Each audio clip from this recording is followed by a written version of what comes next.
하나님의 선민이 가나안 땅에 정착해서 항상 갖는 위기는 바알신에 직면했다는 것이었습니다.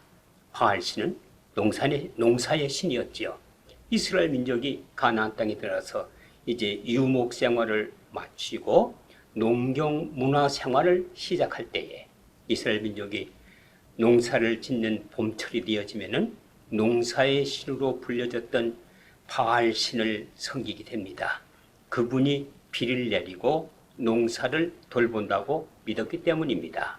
전쟁이 일어나면 이스라엘 민족은 다시 여호와 하나님께로 돌아가서 여호와께 의지합니다.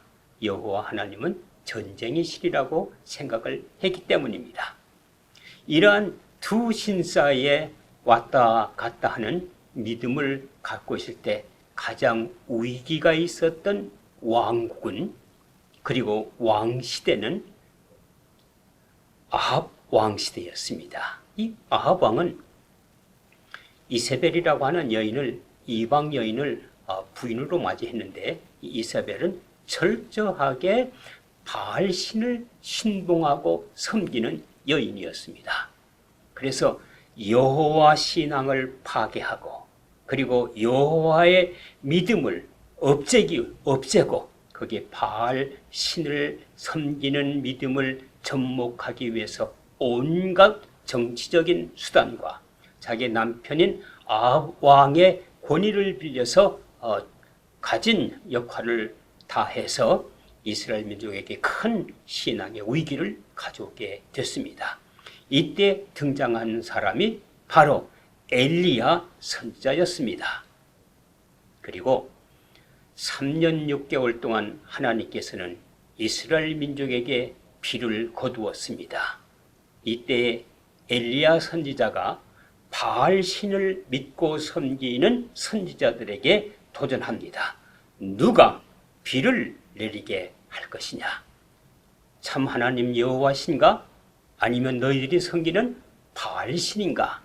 이래서 갈멜산에서 비를 내리게 하는 참된 신에 대한 신대결, 하나님 대결을 하게 된 것입니다. 물론 여호와 하나님께서 엘리야의 기도를 들으시고 비를 내리게 했습니다.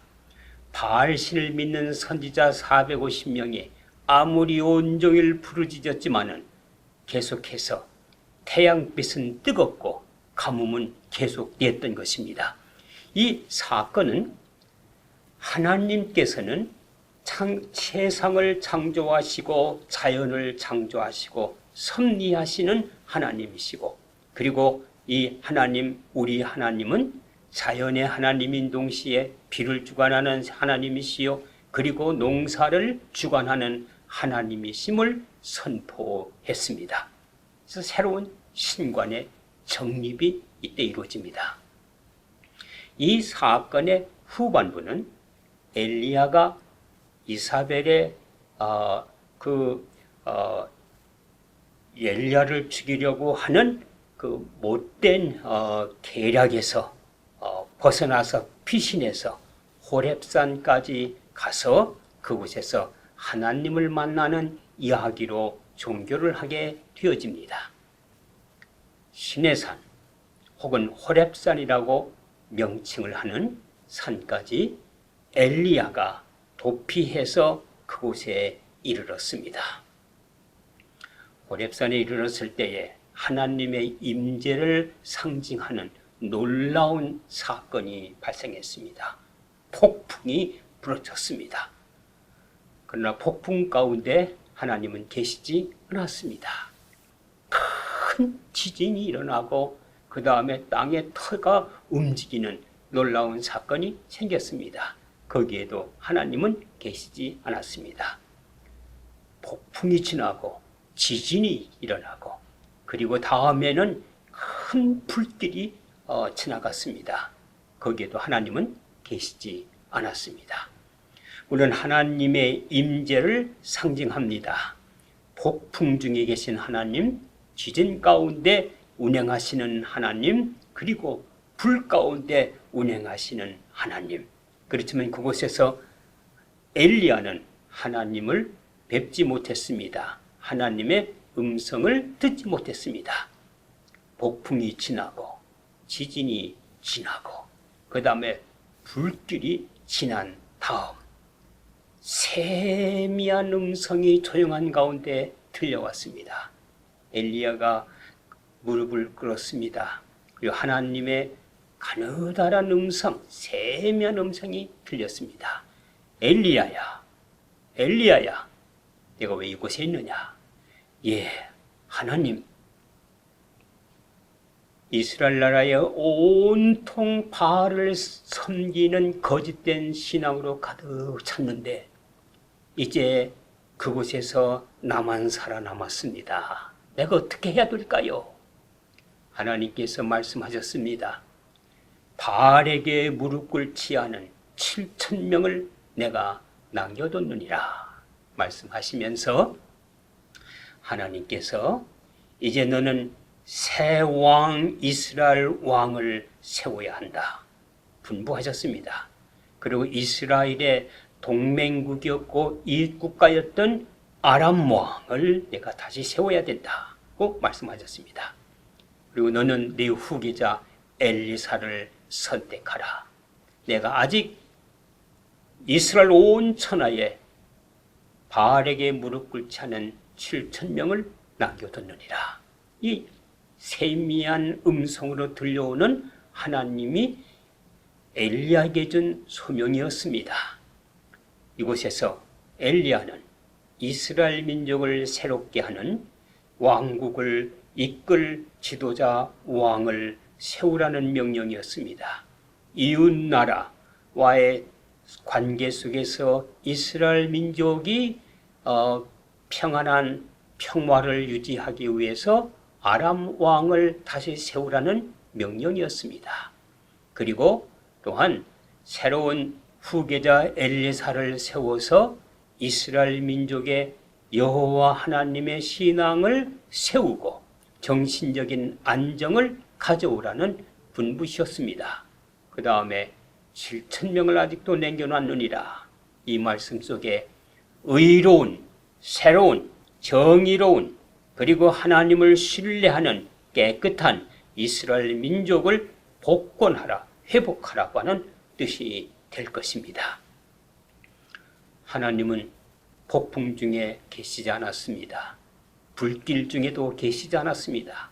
터전이 흔들리는 지진 가운데도 계시지 않았습니다. 현대를 가리켜서 흔들리는 세대, 불확실한 세대, 궁극적인 터전이 흔들리는 세대라고 말을 합니다. 마치 이사야가 호렙산에 이르러서 하나님을 뵙기 전에 지진이 일어나서 터전이 흔들리고 폭풍이 불어서 앞을 내다볼 수 없고 놀라운 화염길이 지나가서 두려워했던 그 상황과 같은 시대라고 얘기하고 있습니다. 얼마 전에는 미국 대통령이 45대 대통령이 트럼프가 취임을 했습니다. 트럼프 대통령이 취임을 하면서 미국 우선주의 정책의 일환으로 환태평양 무역협정에서부터 탈퇴하는 일에 공식적인 서명을 했습니다. 12나라로 구성되어진 이 환태평양 무역협정 파트너십은 서로 간에 높은 관세벽을 무너뜨리고 자유로운 서로의 무역 체계 시스템을 이루기 위한 협정이었습니다. 미국이 주도적인 역할을 했습니다. 그런데 자국의 경제적 이익에 도움이 되지 않는다고 해서 거기에 탈퇴를 해버렸습니다. 이 조약을 시작할 때는 미국의 속심은 환태평양, 미국, 카나다를 잇는 그리고 일본까지의 긴 여정 속에 있는 12 국가들이 중국의 환태평양 진출을 억제시킨다는 하나의 정치적 이점을 가지고 있었습니다. 그런 이 점을 염두에 두면서 경제 협력 체제를 만든 것입니다. 근데 자기네들의 경제적인 이익이 되지 않는다고 해서 탈퇴를 선언한 것입니다. 경제적인 위기와 그리고 지각 변동, 에코노믹 지각 변동에 직면한 것이 바로 트럼프 대통령이 선언한 환태평양 무역협정 조약에 대한 탈퇴였습니다. 흔들리는 세대의 모습이요, 폭풍이 물어치는 표현입니다. 여기에 가장 크게 폭풍을 만난 일본이 멕시코에 토요타 공장을 세우고 그리고 싼 관세로 바로 인접한 미국의 자동차를 파는 정책에 큰 차질을 빚게 됐습니다. 물론 우리나라도 마찬가지입니다. 현대가 멕시코에 공장을 짓고 그곳에 자동차를 생산해서 싼 관세를 가지고 미국의 자동차를 팔 계획을 세우고 투자를 했지요. 그러나 만일 미국에다가 공장을 세우고 거기 미국 사람들을 노동자로 사용하고 고용인으로 사용하고 그리고 달러로 거기에 관세가 붙어서 자동차를 판매한다고 할 때에 너무 단가가 높아서 다른 자동차와 경쟁을 할 수가 없기 때문에 자연적으로 위기에 봉착할 수밖에 없는 것을 하나의 예로 들 수 있을 것입니다. 경제적인 폭풍을 만나게 됐습니다. 뿐만 아닙니다. 요즘 한국에서 작년만 하더라도 최순실 국정농단 사건에 의해서 탄핵 정국이 다시 금년에 들어서면서 헌정을 어떻게 할 것이냐라고 하는 분위기로 바뀌면서 누가 대통령이 되느냐 서로 대통령 세우기에 아주 분주합니다. 이와 같은 사건 속에서 촛불 인심 혹은 태극기 인심, 촛불 집회, 그 다음에 맞불 집회로서의 태극기 집회, 보수 집회, 그 다음에 급진주의 집회라고 또 보수 진영에서는 이야기를 하지요. 이런 온갖 사건을 통해서 어떤 것이 진실이고 어떤 것이 거짓인지 마치 지진이 일어나서 온통 땅이 흔들리고 산이 흔들리고 집이 무너지고 그 다음에 기초대가 무너지고 하는 이러한 케오스 위기를 경험하고 혼돈을 경험하는 것이 지금 한국의 실정이요 사회와 정치적인 현실이라고 말할 수 있을 것입니다. 하나님은 어디에 계신가? 데모대에 계시는가?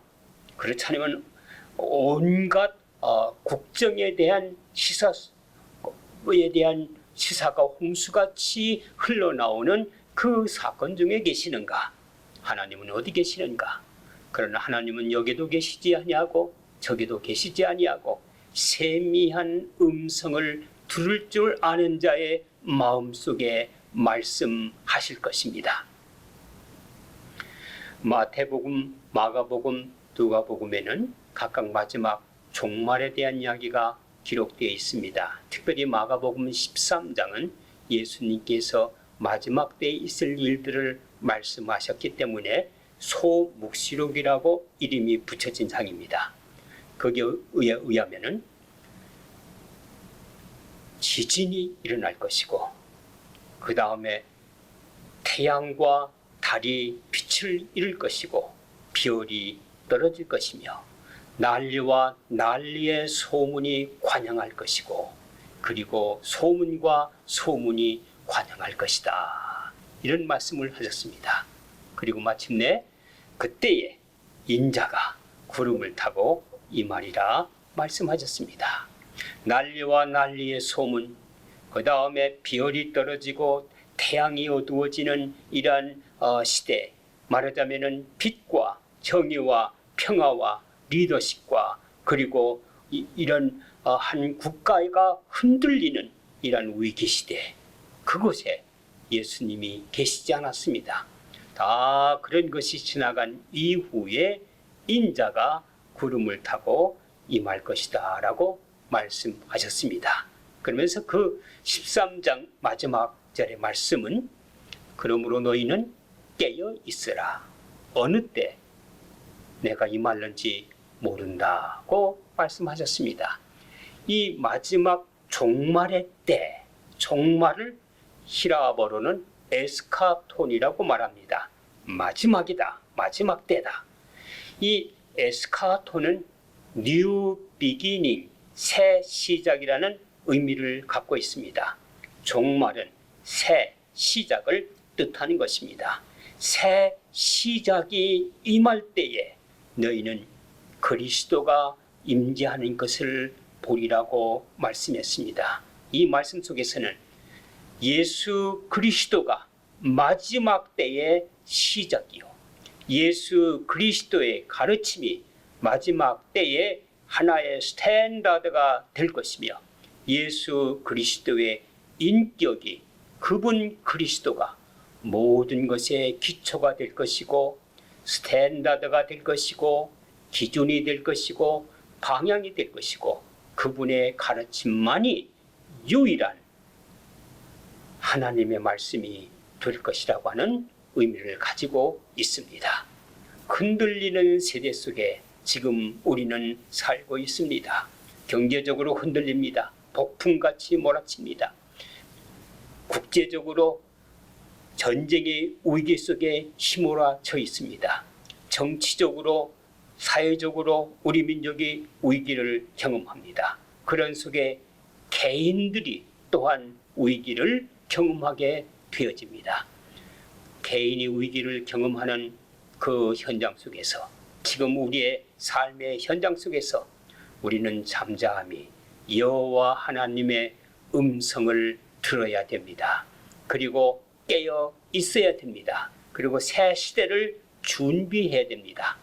엘리야가 세면 하나님의 음성을 들었듯이, 그리고 그 음성 속에 새로운 역사의 방향을 지시하고 이끌어가는 새 소명을 간직했던 것 같이, 오늘 우리는 깨어서 이런 하나님의 음성을 들을 수 있는 우리 자신들의 마음가짐이 필요하다 할 것입니다. 깨어 있으라, 주님께서는 우리에게 분부하셨습니다.